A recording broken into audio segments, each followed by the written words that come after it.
how we've been doing it the past couple classes. That is, I have a part of time of lecture for lecturing. We then go in the lab and you can practice what you're working on, and then of course you have the remainder of your time to actually work on your assignment. So I think that's a good model. So I can't say that we'll do that every single day, but we'll try to do that pretty often. All right? Because again, this is, while there's definitely some concepts I want to talk about, and there's definitely things I want to show you, really the biggest way that you do this is practice it, getting feedback, and that sort of thing. All right, let's talk about what we're going to talk about today. All right, I want to hit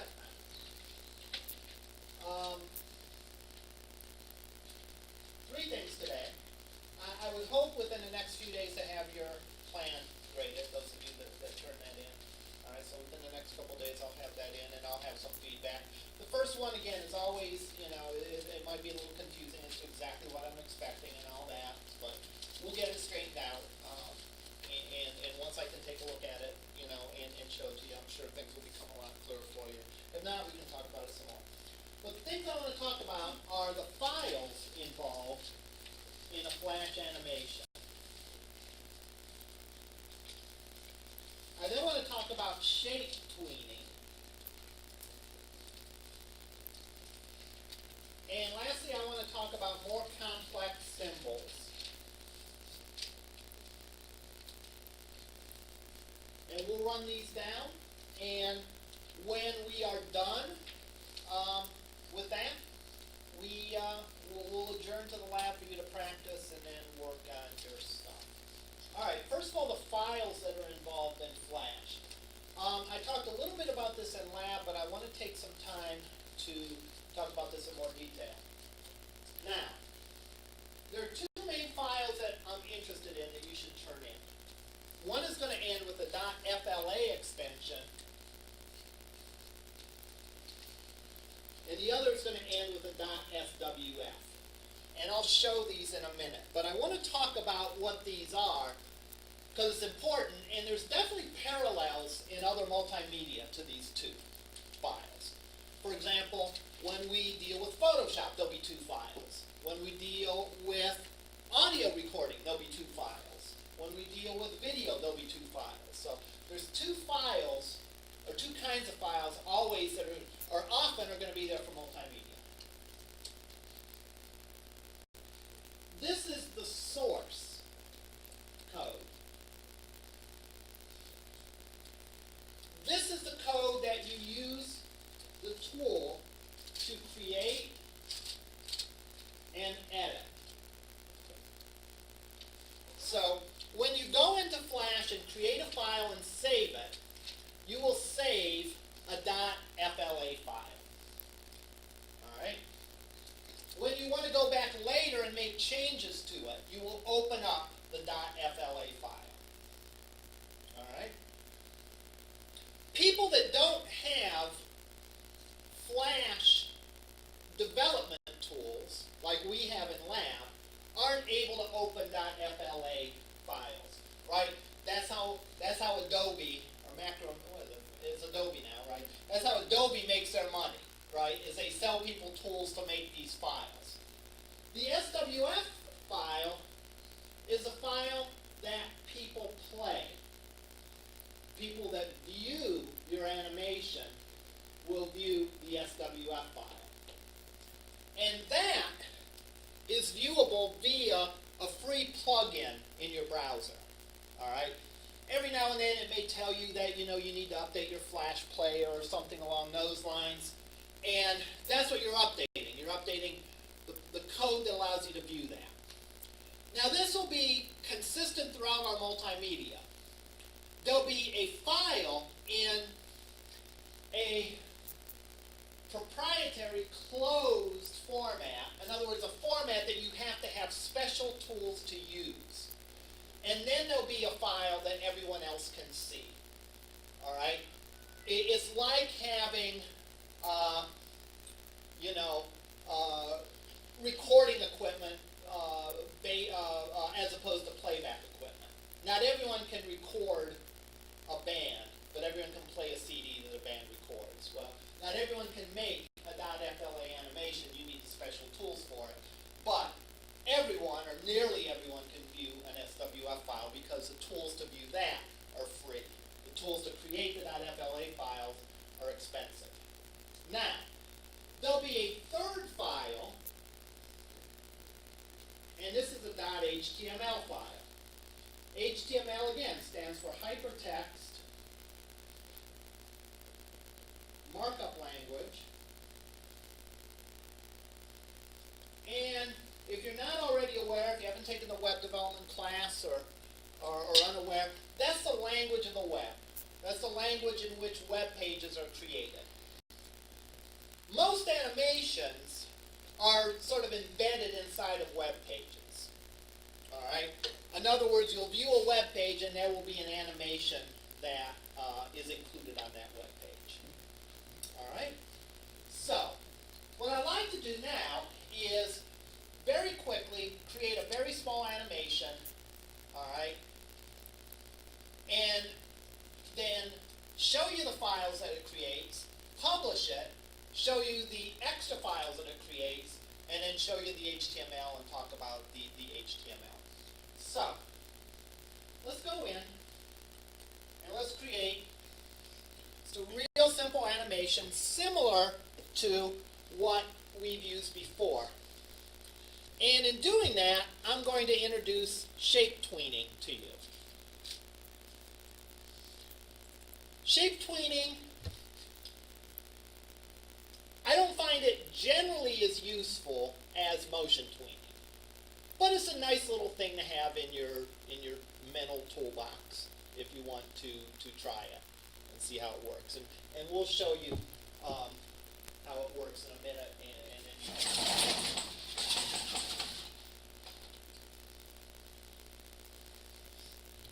So let's go in and let's create a little animation, and I will create a shape tween in it, and then we'll go from there.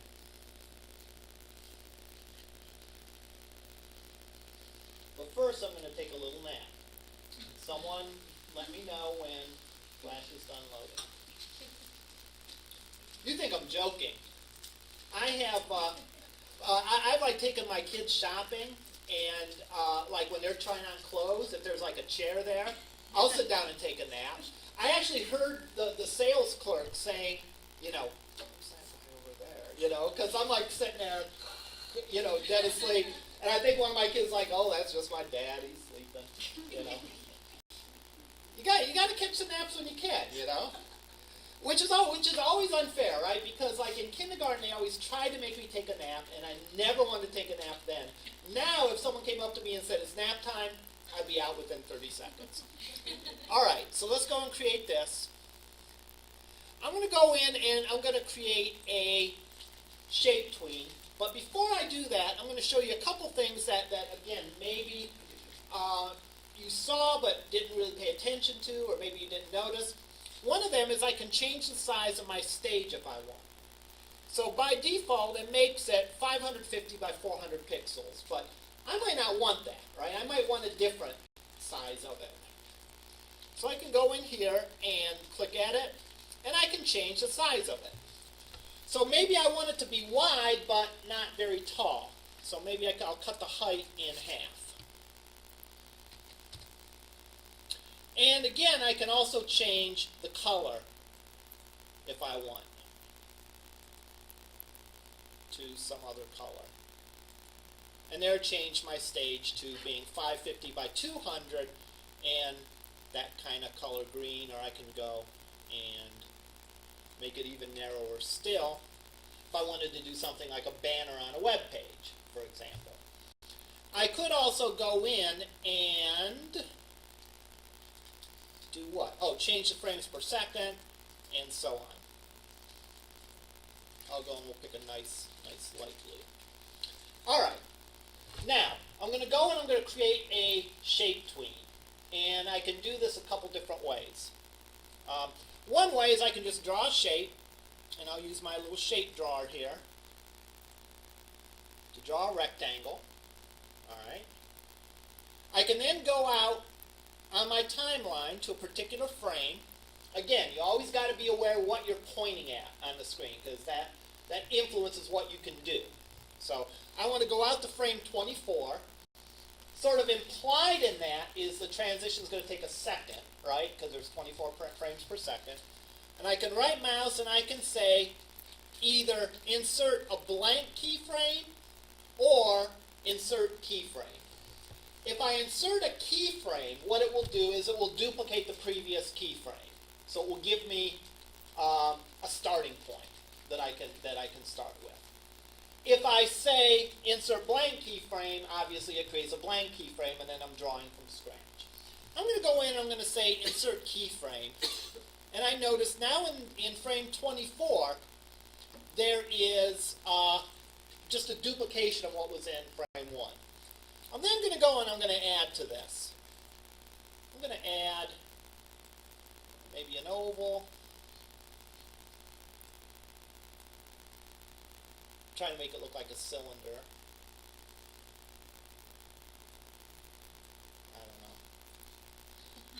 I don't know what that is.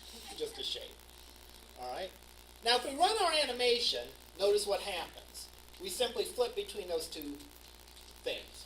Why? Because we haven't specified for the computer to fill in those frames. If it's not a keyframe, it's just a regular old frame. And a regular old frame essentially simply repeats what was in the previous keyframe, unless there's a motion tween or a shape tween. So, I'm not going to make this into a symbol. It's just going to be my random shapes that I'm drawing. And I can right mouse here and I can say, create shape tween. And what that will do is it will take and it will transform the first shape into the second shape. So I move forward, it takes and it changes the first shape into the second shape. Yes? How come when you created the keyframe, it didn't create it in 2 instead of 24? Oh, because I had pointed to that Oh, frame. pointed to 24. Yeah, I pointed to the exact frame I wanted it in. So where did you right-click to add that? Just on the timeline on the frame, create shape tween. Now, it guesses what you want to do, right? It transforms shape 1 into shape 2. But, it doesn't necessarily do it the way that you would like to. Like, if we run through this, it sort of turns it and does that. We could actually help it out by giving some hints, all right, of how we want to transform it. We can point to different points in our shapes and say, hey, these two are the same point, all right, on first frame and last frame. So I can go here and say modify shape, and I can add a shape hint. And it'll give me a little point, and I can drag that point here on frame 1 and here on frame 24. What I'm telling it is this spot on this frame is the same as this spot on this frame. So as I transform it, it'll keep that constant. That actually doesn't do any better. I probably have them off a little bit. Let's try and move that a little bit.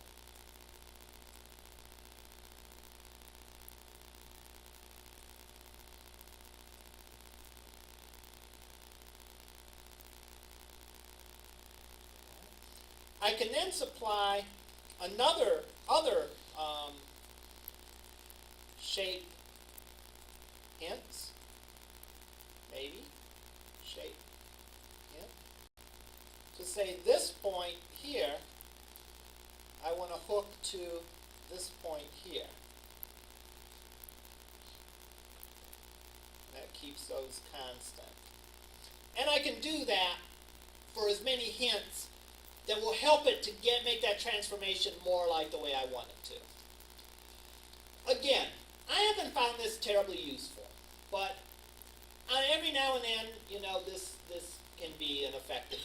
and I at least want to make it available to you if you want to play with it. Yes? Would that also, between colors?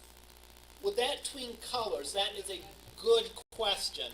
Let's go in and change this frame to a different color.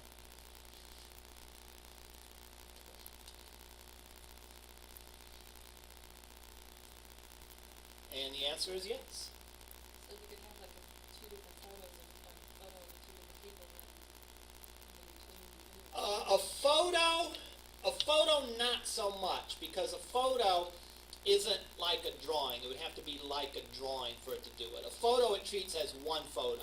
In other words, it won't do like a morph for you. Yeah. With text, you can do a similar thing. Let's go and let's create another layer here. And I'm going to hide this layer. And I'm going to put some text here. Let's make it big.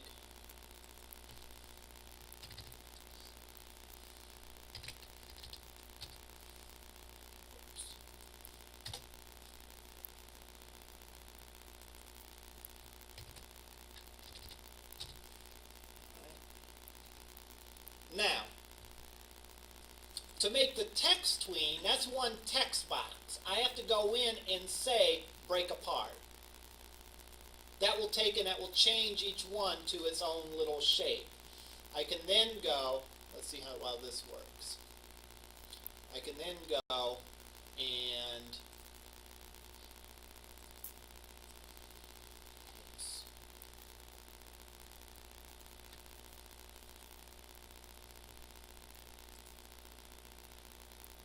here, I'll insert a blank keyframe. I'll type in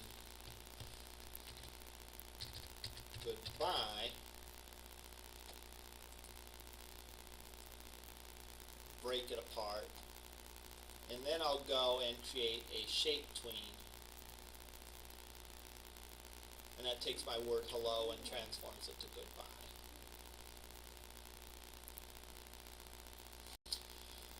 You have to do it that way because if you don't break it apart, it treats it as a unit, and that's what I fear would happen with a photograph. If we brought a photograph in and did a shape tween, it wouldn't realize that it is a different photograph. Let me show you what I mean with a photograph. Let me go in and create another layer,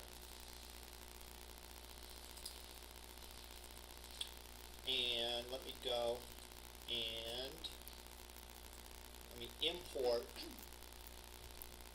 to stage. Let me just find one of the sample pictures in Windows.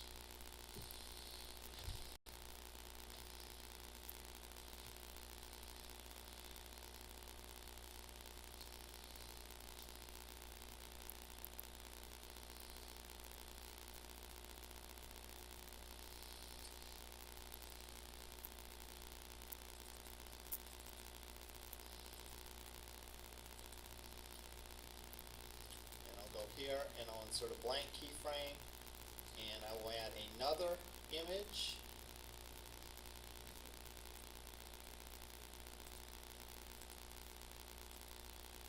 Goes back and forth.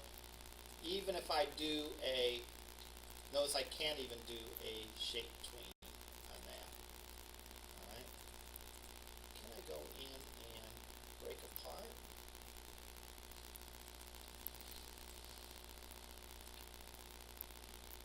Now can I do it? I can. Alright.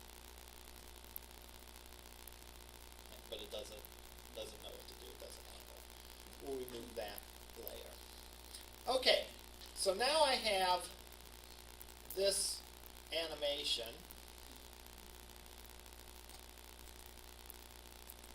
Let's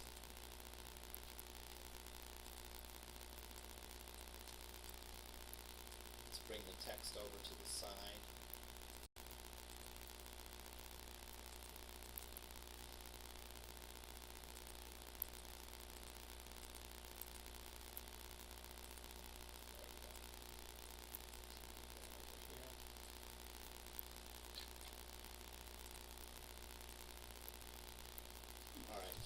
Now, Now let's say we're done with this. We're happy with how this works.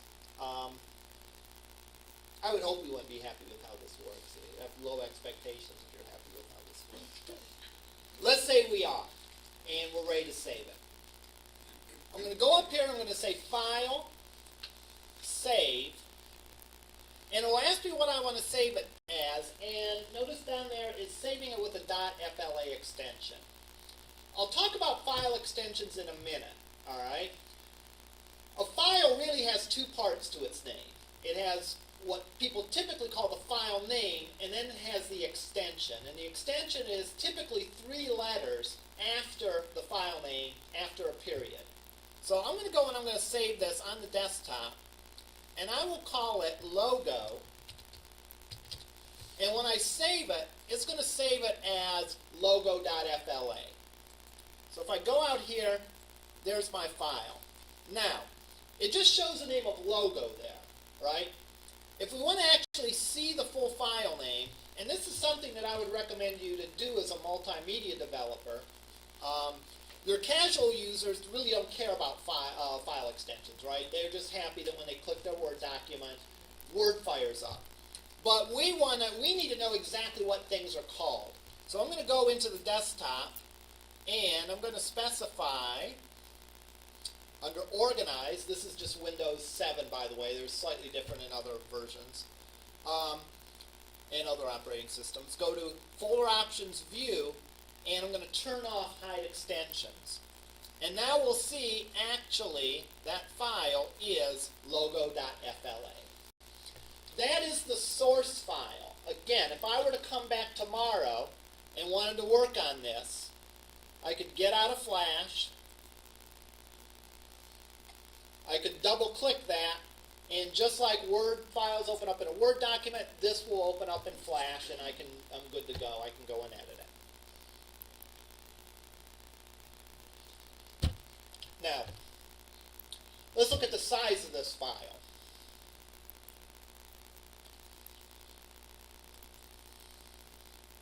The size of this file is relatively large, especially considering that we're not really doing a heck of a lot with it. It's 3.17 megabytes. That's, fairly large considering it's not really doing much. But remember, this is the source code. This isn't the code that people are going to view if you want to put this on your website. So how do we get that code? How do we get that file? You have to go in and publish it. Where do you publish it? If you go under File, there is Publish. All right. There's a Publish Preview, Publish Settings. We're going to look first at Publish Settings. Under Publish Settings, there's a number of ways that you can actually export this or save it as. Typically, what we're going to do in this class for the most, nearly all the time, is we're going to export an SWF and an HTML file. And this tells us the name that we're going to save it as. So the HTML will be called logo.html. The SWF will be called logo.swf. But we could also export it as an animated GIF, as a JPEG, which would just be sort of like a preview of it, a PNG image, a Windows projector, or a Macintosh projector file. For each of our choices, how we're going to export it, we get to choose some options. So for example, for Flash, we can specify a lot of different parameters. And we're not necessarily going to look at these in detail right now, but we have some choice. The one that I do want to look at is the quality and compression. Again, this allows us to control how good the quality is, and again, higher quality means higher file size. We'll look at the HTML it will create, and we can put some parameters in here. One of the things we can do is we can loop it or not. If you notice when we test our animation so far, it just runs through in a loop. We can say whether we want to loop it or not on our web page. So I can say, for example, nope, I don't want to loop it. and I can put some other sort of characteristics in there. I click OK. Now I'm ready to go and publish it. And I can go and click Publish. And what it will actually do is it will go in and create those files. And it will create them by default in the same folder that you saved the FLA. Yes? What was the first, menu, how did you get to the first, menu, the publish menu? Yeah, if you go up to File, Publish Settings. Settings, Yeah. You choose which formats you want to export, and for each of the formats that you choose to export, there are some parameters that you can set.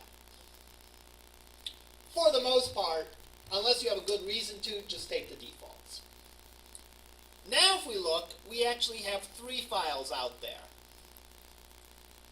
We have logo.html, logo.fla, and logo.swf. FLA, again, is our source code. That's the code that we'll go back in and edit. All right? SWF is what we would put on our website. That's what people can see. And the logo.html is sort of the shell of a web page that will embed our Flash animation. Now, if we look at SWF file, if you remember, the FLA was like 3 megs. If we look at this one, this is 4.64 kilobytes. So that is 1/800th of the size, if I did my math right. I think 1/800th of the size. So there's a significant compression that's going on here. Now, people can't go and edit your Flash animation if all they have is the SWF. All right? And if all you have is the SWF, you can't go back in and edit it either. You actually need the FLA to edit it. But the SWF is what you'll put and make available on the web. The HTML document, then, is a document that simply contains your animation.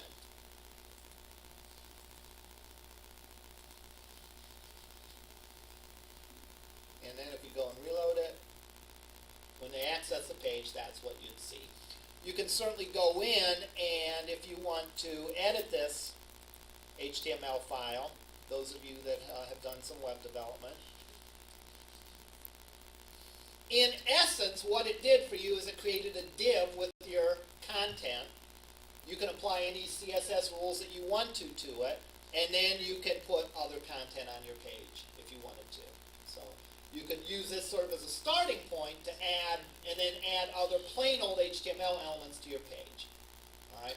Oftentimes, HTML, or rather a Flash animation is embedded inside a plain old HTML document, along with other plain old HTML. You can do everything in Flash if you want, but typically that will make for a larger file size than if you take a Flash document and embed it in HTML. Yes? Does the SWF file have to accompany the Yes. HTML file? Yes, it does. All this file does is it points to that SWF file. So if I was putting this on a website, I would need to upload these 2 files. This file I'd keep in case I needed to make a change to the SWF file. Did you In change case your you- FLA file automatically? No, it does not automatically. I'd have to go in and republish it. So if I went and changed it, changed the colors or added something or whatever, that does not immediately reflect in the SWF file until you go through the process and publish it again. As far as turning it in,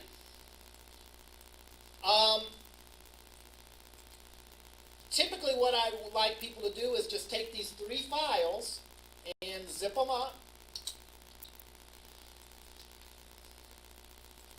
And then upload that zip file to Flash, or to Angel. If you run into issues with the file size in a Dropbox, let me know. Typically what I have you do is if you can't upload it to the Dropbox because of file constraints, I have you email it to my regular email address, and I ask you to put a note in the Dropbox saying that you emailed it to me. Remember, you always got to put something in the Dropbox, no matter how you get it to me. All right? If it's not in the Dropbox, it didn't happen. All right? So you need to